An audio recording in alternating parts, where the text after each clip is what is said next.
News Channel 6 at 5, the Board of Elections started to get those ballots ready to be counted as early voting continues. A live report for you coming up. Plus, Georgia Governor Brian Kemp makes a campaign stop in Columbia County ahead of Tuesday's election. What message he has for voters. And a group of inmates at the Webster Detention Center graduating today from a special program.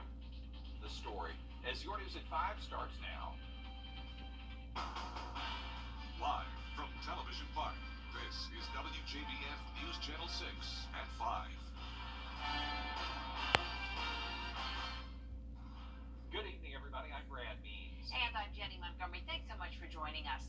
Coverage you can count on begins in Richmond County. The Board of Elections has started processing early absentee ballots. News Channel 6's Mary Calkins joins us now live from the warehouse where that process is underway. Mary. Jenny, earlier today, 1,300 ballots arrived to this warehouse where volunteers just wrapped up sorting and processing those ballots. Now, they were not counting votes and they will not be releasing any results today. This was just to start the process ahead of Tuesday. This is only the second year early processing became law. The Richmond County Board of Education's director, Travis Doss, tells me it is incredibly beneficial in terms of releasing election results as quickly as possible on election night. By giving us an opportunity to do it early, we can go ahead and get them scanned in, have them ready to go. So by election night, all we have to do is basically hit tabulate, and then the results are ready to publish. Doss says the Richmond County early vote count and absentee numbers were record-setting. He says advanced voting numbers doubled this year compared to 2018 and 2020. Reporting live in Richmond County, Mary Calkins, WJBF News Channel 6. Georgia Governor Brian Kemp making a stop in Clark. They were greeted with signs opposing plans to close the park. State Superintendent Richard Woods is visiting Georgia's first ever robotic dairy farm as he pushes the importance of agricultural education. News Channel 6's Bria Smith was there. Students from Deering Elementary School learned more about agriculture, especially how a robotic dairy farm is run. Mark Rogers, owner of Hillcrest Farms, says it's important to educate children on the foods they consume. They could tie in what we do with what they do, get some hands-on experience looking at a modern agricultural facility, because most people do have no clue what goes on to produce the food that they eat every day. So it's a great opportunity to bring in kids, to tour kids, let them see where their food comes from. Both Rogers and Woods agree that agricultural education can help broaden career options for children and their futures. In Deering, Bria Smith, WJBF News Channel 6. A big day for inmates at the Webster Detention Center in Augusta. The first graduation ceremony for the In2Work program today. News Channel 6's Denise Jefferson tells us what the day meant for the inmates and their families. I feel like I'm on clouds. I feel like I'm on an air balloon. And I'm just so proud of my daughter. A proud moment for Brenda Lyons as she watched her daughter graduate from the In2Work program. The program gives inmates career training skills and job opportunities once they're released. We provide vocational training opportunities, including food and retail skills training for individuals for when they re-enter back into the community.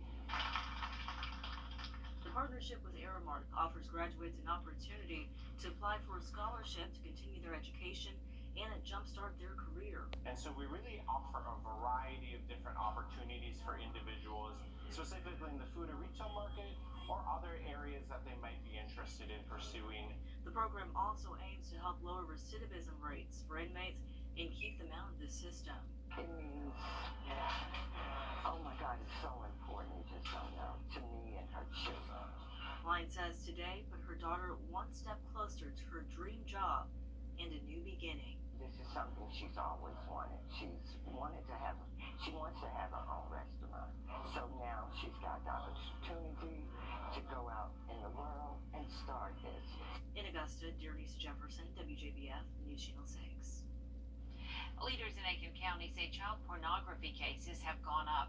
They say they need another investigator to focus on those crimes. Sheriff Michael Hunt made that request to the county council this week. He's asking for $250,000 to provide salary, benefits, and gear for the new officer.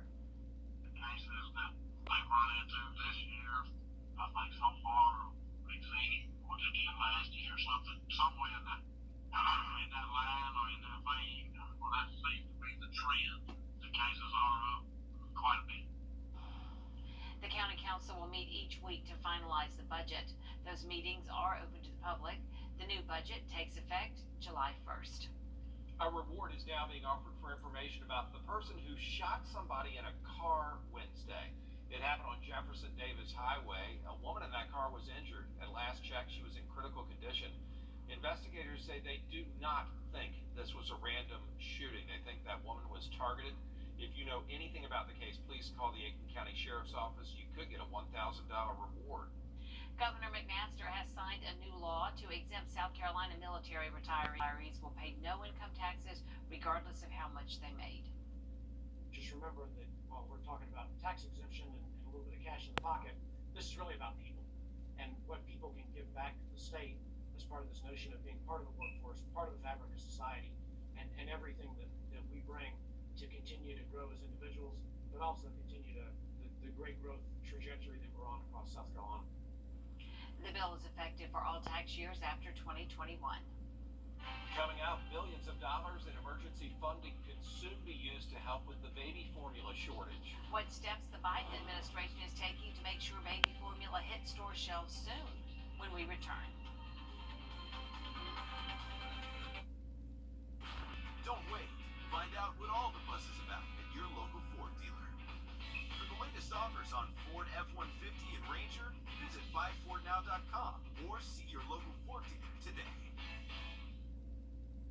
That gobble. Well, welcome back, everybody. The Biden administration is promising relief for millions of families impacted by the baby formula shortage. Today, one of the FDA commissioners testified before Congress where he faced grilling questions over the shortage. Raquel Martin reports. Today, the FDA commissioner told lawmakers the baby formula supply should return to normal in a matter of weeks, thanks to new steps taken by the Biden administration. The FDA says parents should see more baby formula on store shelves in a matter of days.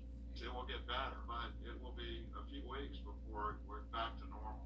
At a committee hearing Thursday, FDA Commissioner Robert Califf told House lawmakers the Abbott plant in Michigan that triggered the shortage will be back online soon.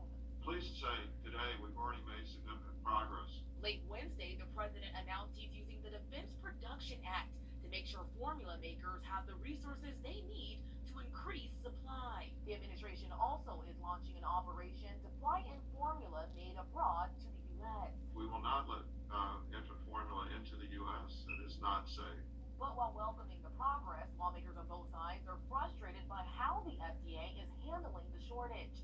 We need answers. We need them now. Democratic Congresswoman Rosa DeLauro says the FDA needs to explain why it took so long to respond to contamination concerns at the Abbott plant. How many more illnesses and deaths were caused due to the FDA's slow response? It makes me question which side the FDA is on.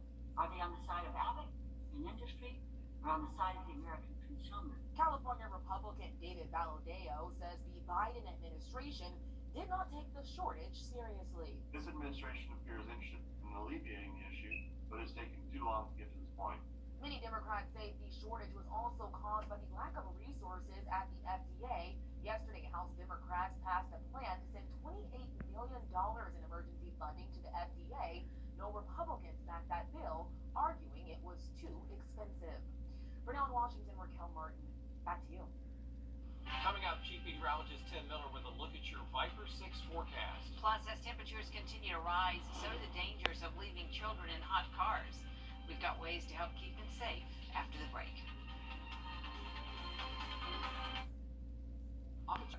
Temperatures continue to rise and many dangers come along with that, including children being left in hot cars. Since 1998, more than 900 children across the country have died after being left in a hot vehicle. Experts say it most often happens when parents are sleep deprived or there's a change in routine and they forget a child is in the back seat.